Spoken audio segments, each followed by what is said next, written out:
Time now for Crime Biters. That's where we highlight the good work of our loyal four-legged officers, the work they do each and every day. And today we salute K9 Turbo with the Laredo Police Department in Texas. Look at this good boy. Just helped police take a jaw-dropping amount of drugs off the street. Turbo's nose led them to 3 large pallets labeled dog food, which was actually 429 pounds of marijuana. Street value, $213,000.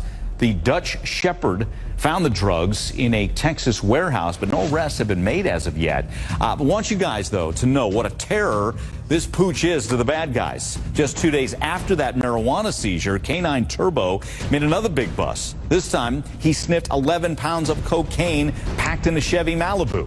Cops searched the suspect's home and found even more illegal drugs. Total there, Turbo took 97 pounds of coke off the black market.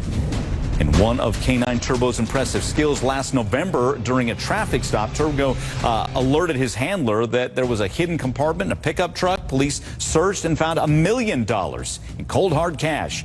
Hidden money, usually not legal, was taken as evidence. So to super police dog K9 Turbo, only 3 years old, our crime biter of the day.